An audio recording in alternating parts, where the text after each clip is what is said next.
Hello everyone, this is On the Sunny Side of the Street, the little tutorial. It shouldn't take long, this one, because it's a fairly simple song, but there are one or two little bits and pieces that you can maybe enhance your playing. Song was written in 1930 by Dorothy Fields, who was a brilliant American lyricist over about 40 years. And the music was composed by Jimmy McHugh, although there is a theory that Fats Waller wrote the music and sold the rights of it to Jimmy McHugh. Whatever, the end product is a great song, but it's a very short song, a couple of verses and a bridge, and the verses are quite short. So there is a reason for this, and that is because in the 30s and 40s, dance bands and swing bands had a lot of instruments in them, and each little instrument would have its own solo spot, or 16 bars verse. So the clarinet would have a go, the trumpet, the saxophone, the piano, drums, of course, there had to be a drum solo, and in amongst all that little lot there was an extra instrument called a human voice. And so the human voice would have its own little spot. So the lyrics for these songs from this period were often very short because they made up a very small part of a whole piece. So this one's quite short. So you've got two options. You can either play it through twice, which is what we're going to do for this one, or you can use one once through as an instrumental, if any of you are up to that, or you can do it whistling, if whistling the melody, if there are any siffleurs among you, or I hesitate to mention the dreaded kazoo, but if that's what you like, then you'll like that sort of thing. So those are options to make it into a song of performable length. Now, before I go any further, I have to admit to a mistake on the song sheet. Sorry, my bad. I should have spotted it and I didn't. In the introduction, the D7th shown there should be a D minor 7th. So I put my hands up and say, my bad, sorry. Anyway, that brings us nicely to the introduction. So the introduction is simply the last line of the verse. The bit that goes, just direct your feet to the sunny side of the street. So starts on an A minor. Bum, bum, ba-dum, bum. Now, A ninth you may not be familiar with. It is 0, 1, 0, 2. Just to break that down for you, when a chord is shown as a ninth, it always means that the 7th note in the chord is implicit in that chord symbol. So rather than say A7 and 9, A9 implies that the A7th is present as well.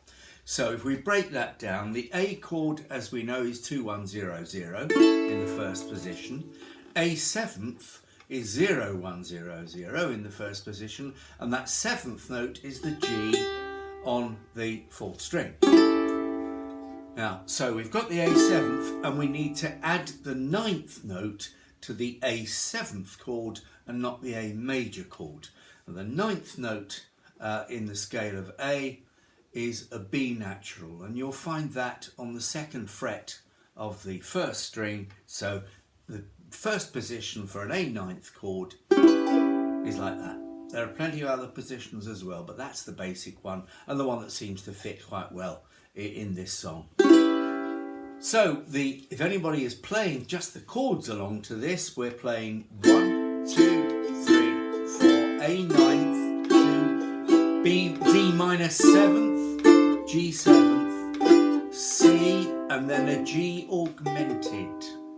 This is one we've come across before. It's a G chord, but instead of the 3rd string being fretted at 2, it's fretted at 3, which again, the musical background to that is that an augmented chord means that the 5th note in the scale is sharpened.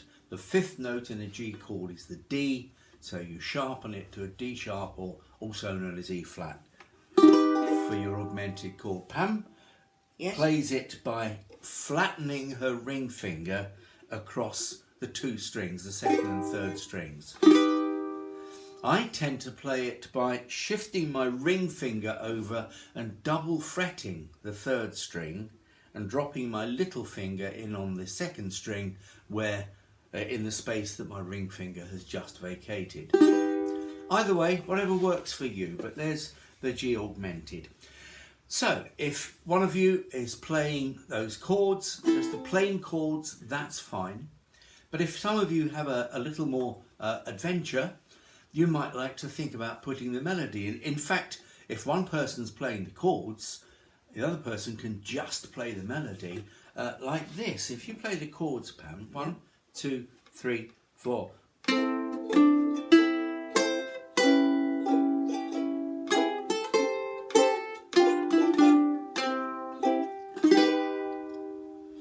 So that's the melody, and you can pick that out. You're starting on the open third string. Life could be Just direct your feet. Or just direct your to the C feet, and then you just need that little A flat there. To the sunny side of the street. And if you're feeling really clever, you can kind of mash the two together and do it almost as chord melody. So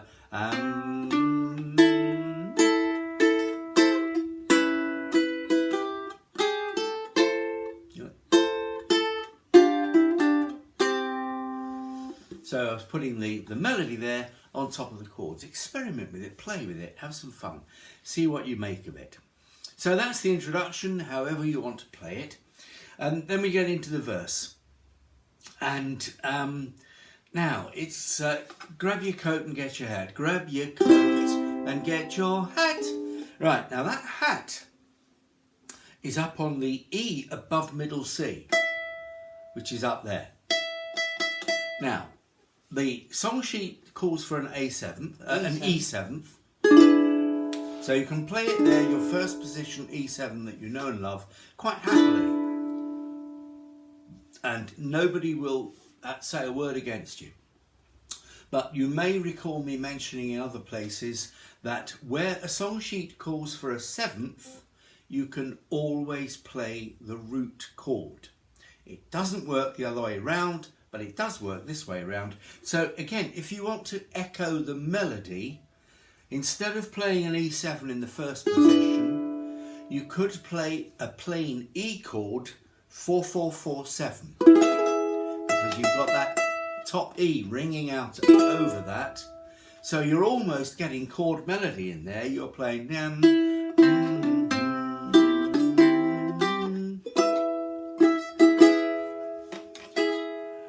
and if you want to carry on with that theme, when you go to the F after it, add the C with your little finger on the 3rd fret of the 1st. That C ringing out again.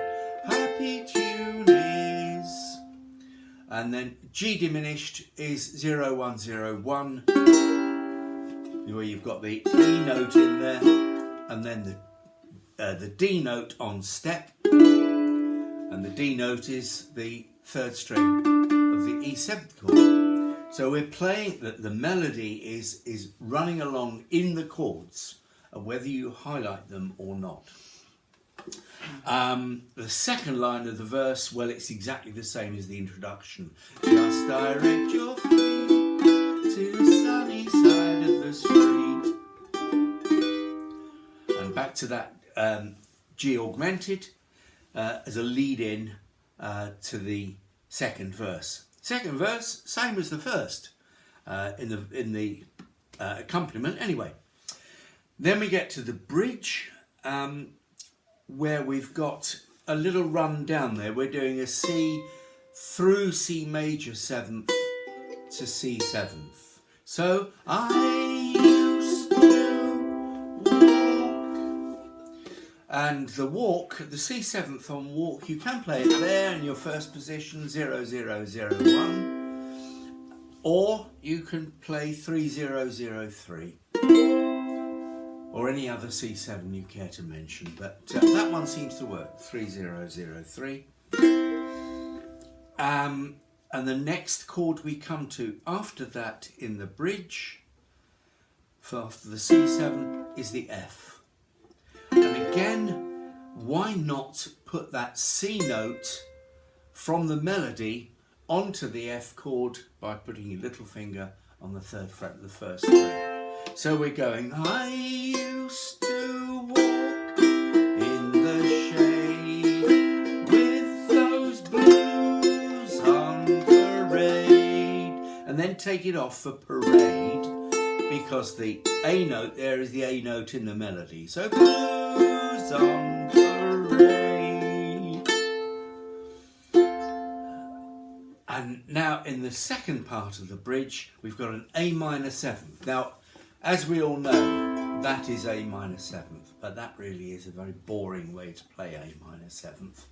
So if you want to zhuzh it up a bit, may I suggest 2, 0, 3, 3. It highlights that G note there, and it gives you an A, a C and an E, which are the notes of the A minor and the 7th on the G there. So it's just a different inversion of an A minor 7th, but it's equally valid. I'll just say that again, it's 2033. And I like that sound of the A minor 7th much better than that one. But up to you. And then we've got from the A minor 7th to a D 7th. The closed D 7th probably works better there, the 2-2-2-3, rather than the open Hawaiian D 7th 2-0-2-0. But again, whichever you choose. But if you are playing your alternative A minor 7, your finger is already there to go to the D7.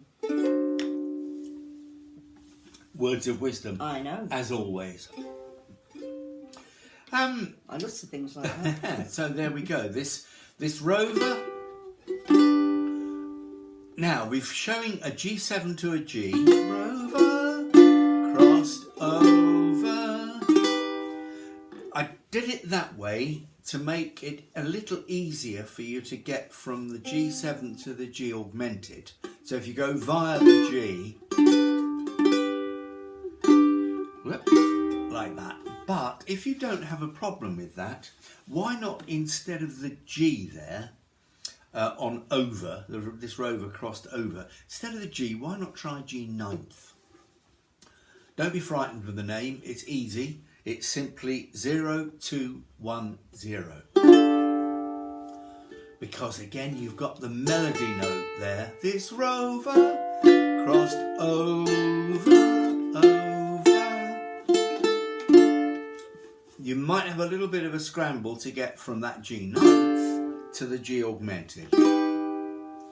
So that's one that you might need to practice a little bit. But the G 9th just lifts it there, it just makes it sound nice.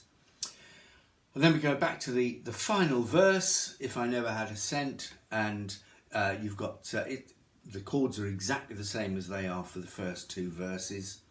Except when we get to the end, the way I've arranged this is just to go from the last line, the sunny side of the street, to go back to a G augmented.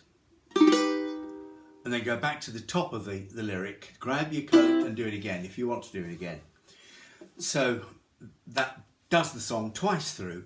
When you get to the end of the last verse, it's exactly the same as the last verse first time round, except that I've put a little coda into it, which you get to by an E7th, not the G augmented. So the last time through, it's gold dust at my feet on the sunny side of the street.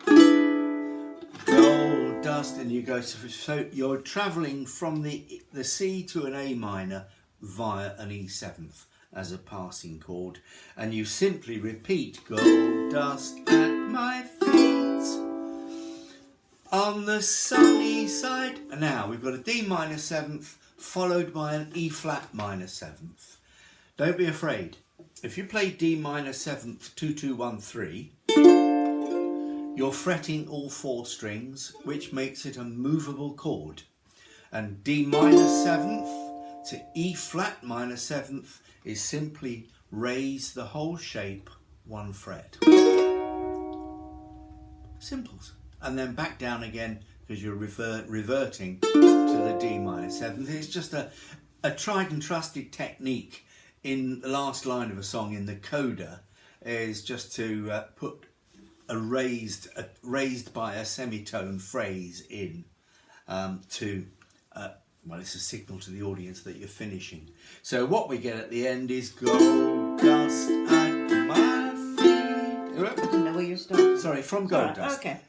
Gold dust at my feet on the sunny side. On the sunny side. On the sunny side of the stream. Okay. Now Pam is very concerned about the number of beats Oh, yes. in that last line. So over to you, Pam. Okay, so Run on through it. the very last line, there are 8 beats on the D minor 7th, 8 beats on the E flat minor 7th, 4 beats on the next D minor 7th, 4 on the G7, 8 on the C. There we are. Yep.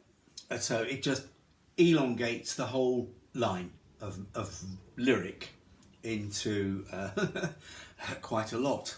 So just write those numbers So in. let's do that again from Gold Dust at my feet. Okay. 1, 2, 3, 4. Gold dust at my feet on the 1, 2, 3, 4, 5, 6, 7. The 1, 2, 3, 4, 5, 6, 7, 8. 1, 2, 3, 4. 1, 2, 3. 1, 2, 3, 4, 5, 6, 7, 8. But instead of the 8 beats on the C right at the end, we do a 1, 2, 3, 4, 5, 6, mute the 6th, and then play the 7th and 8th as a C ninth. Now there are 2 positions for a C ninth. First position is 0, 2, 0, 1. And again, we analyse that. We've got a C, but the 9th implies the 7th. So there's the 7th. The 9th note in the scale of C is D. So we've got to find a D, and it's the 2nd fret of the 3rd string. So there we are. So that's a C9. Another place to play the C9 is 3, 0, 0, 5. And then you get that 9th note ringing out over the top, which is a nice chord to finish on. So the last line is, let's do that again from Gold Dust. 2, 3, 4. Gold dust at my feet on the sunny side. On the sunny side.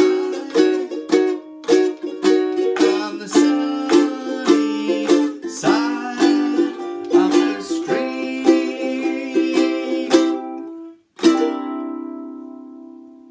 There you go. And for those of you who are happy with bar chords and going further up, the D minor 7th you can play as a 4-string bar on the 5th fret. So that means you'll just slide that up 1 fret to the E flat minor 7th.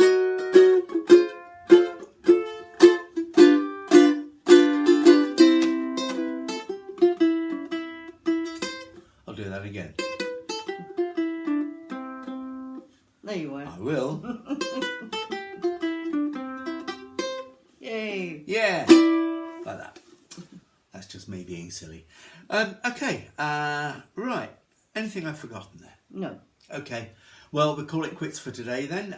Then we will put this up as a play-along version and we will go through it twice with the lyric, twice on Sunday. Watch out for our comic song on Friday, our Friday Frolic. That's going to be one that you'll probably know this week, but it's fun anyway. And then we'll do some more next week. And for as long as we're in partial or total lockdown, sound like it's coming. So until then, I think that's all from us for today. Yeah, isn't it? that's it. Okay, so say bye-bye, Pam. Bye-bye. And goodbye from me. Stay safe, look after each other and be kind to yourselves. Bye-bye for now.